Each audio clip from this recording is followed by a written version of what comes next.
Yeah. What is today anyway? Thursday. Thursday. You could have told me it was Manaba Day.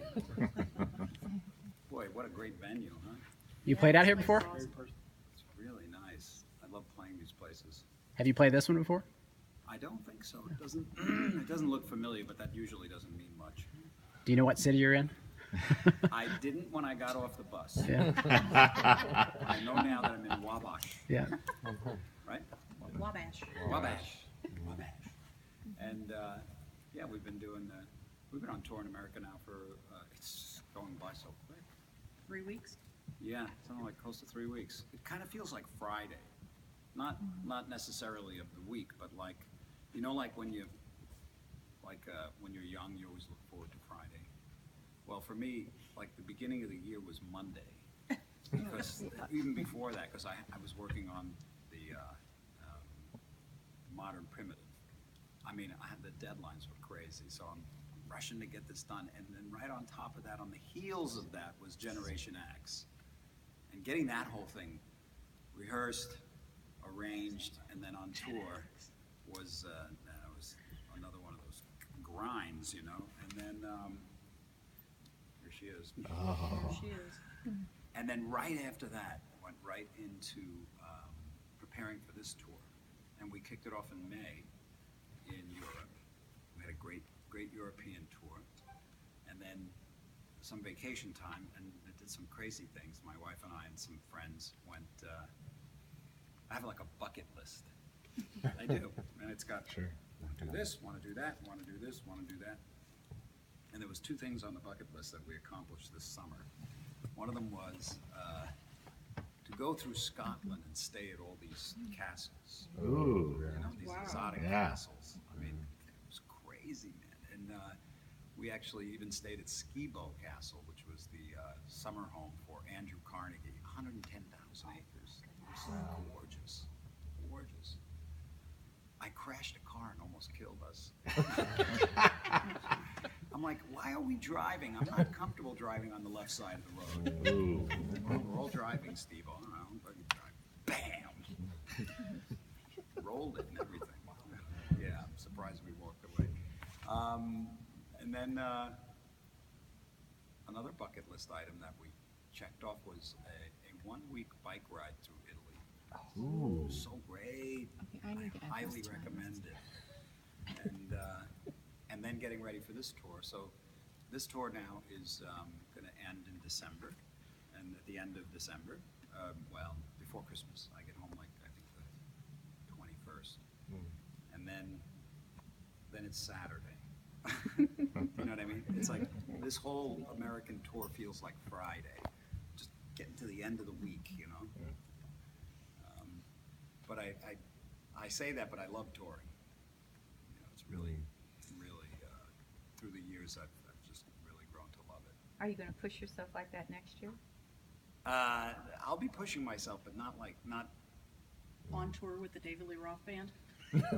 well, you know. Hey, a That's girl a can good dream. question. That's a great question. I know everybody's asking me now. I don't know why. I opened it. Somebody sent me like 5 different links from the interviews I've been doing. And it's like, Vai is, you know, confirming. I'm not confirming anything. I don't know. You know, I'm That not would be opposed amazing. to it. I'm not opposed, but there's so many cool things I can do. You know, it's like problems of rock stars. Is Generation X just gonna a one-time gig? Well, no, that's one of the things that I'm, you know, Oh, I had thank the you. Oh, opportunity. thank you so much. Thank you so much. That was so great. Well, we went to, thanks, wasn't it great? It was Oh, really yeah. great. I love that tour so much. And we're going to be we're looking at doing Asia in April with Generation X. And then in the doesn't fall, help. you know, I have all these, I could, when I get home, all next year, I'm planning on, you know, working on another record. Awesome. I can do that, or I can actually continue this tour. There's a lot of territories around the world that I decided not to go, because it's, I don't know, touring a lot. I want to just make a new record, but I have the opportunity to take it to South America, Australia, Japan, Asia, Asia, Russia, you know, all that. Or Generation X in Europe, or perhaps a David Lee Roth Even Smile reunion. So it's like, I don't know. I would much prefer North America. Yeah, me too. Asia's a long Passport ready, drive. we're going. Well, Gen X probably won't be in America again for a while, because we just did it.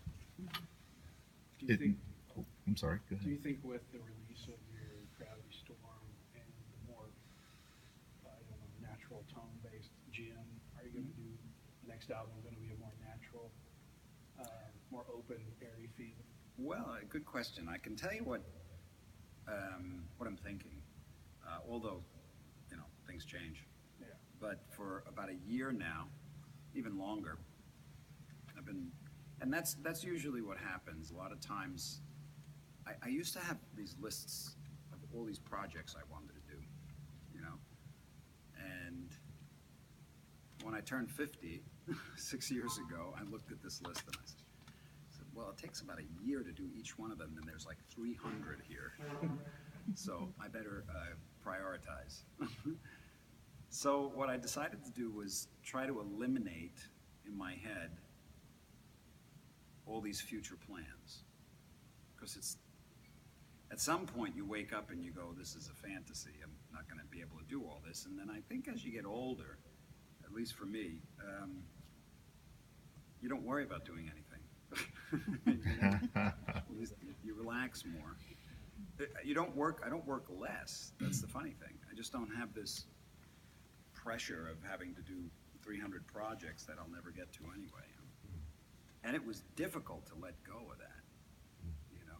But then I realized the reason why I want to do all these projects is because I really, and I say me, but I could probably speak for everybody, I just really enjoy being creative in something that I love to do. That's the story of life, you know? And I notice that if I'm really enjoying what I'm doing, like for instance, the Modern Primitive, I really, really liked doing that. It's a bizarre kind of a record, you know? It's one of my favorite records I ever made. And in that enjoyment of doing it, it's like, I'm gonna play tonight. I'm gonna really be enjoying it. So do I want to project to all the concerts I want to play because I want to enjoy them? Or do I want to just focus on the one I'm actually enjoying now, where life is now, you know? So I realize all those projects are relative, because the key is to just be enjoying the present moment, right? So in that, to answer your question, I did have this idea. Okay, so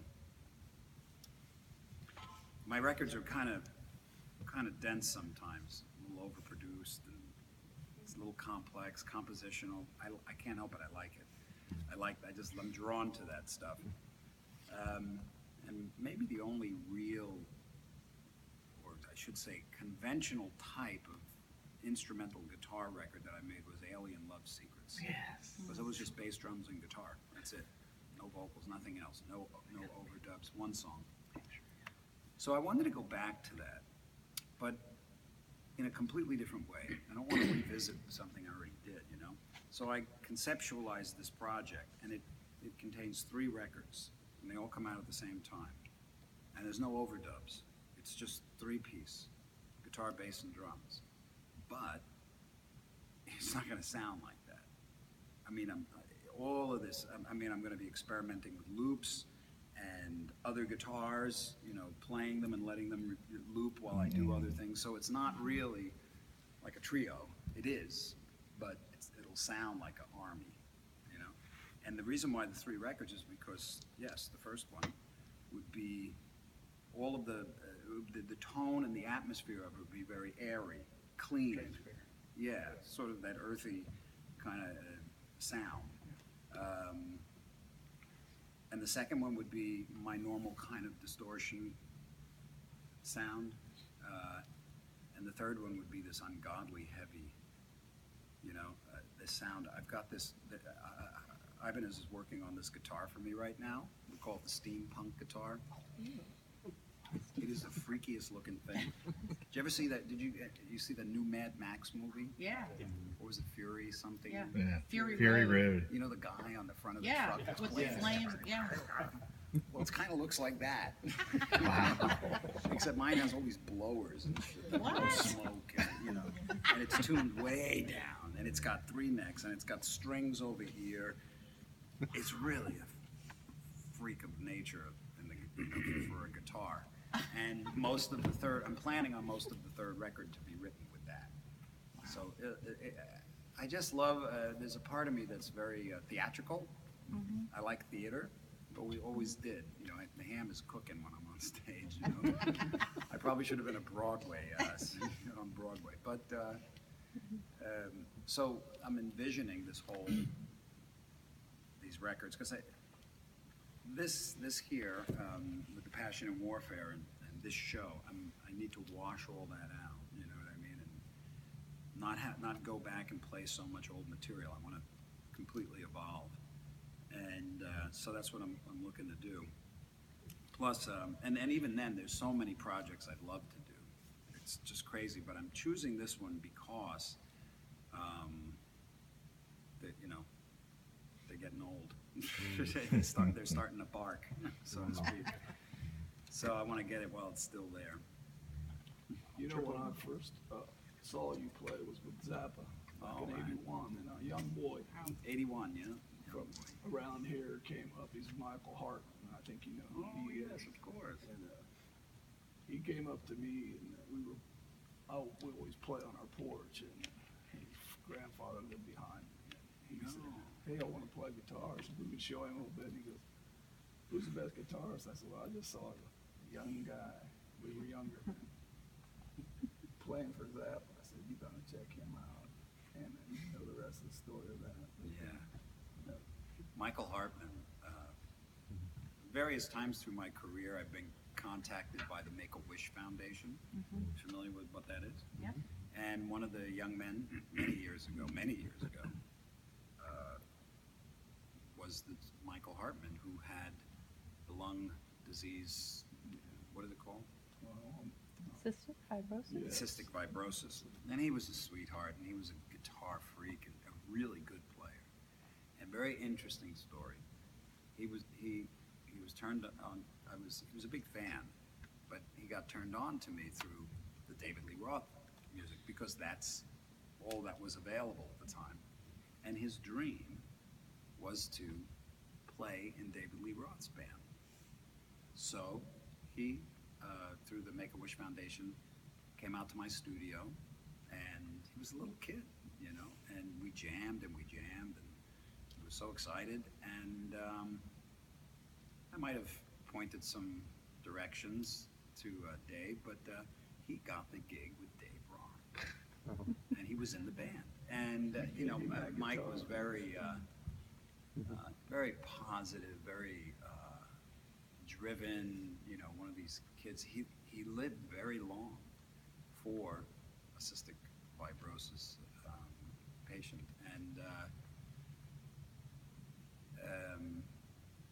and he got to work with Dave, and then we stayed in touch through the years, and he was a wonderful kid. Yeah, I just wanted them to know that you mentored also. Even though you're juggling all your knowledge of music, you still have time to live the life. So. Well, yeah, I mean, you mean that I had the time to? It meant a lot to him. He would come and give me these little pointers, and he was telling me he had met you, and I said no, and then he pulls out this guitar and says, "Well, you get your guitar." Yeah. Yeah. Oh no, Mike. We had him over the house when he was staying in Los Angeles, away from home here. He'd come to our house for the holidays. He became a very close friend. He's a good kid. Is there a song or two, Steve, that you enjoy playing live more than others? Like I love seeing you play "Building the Church," but is there something to you that? Yeah. Unfortunately, I'm not doing that one. Oh, that's okay. We're looking forward to see Passion, but That's a tough question, because there's usually something in every song nowadays.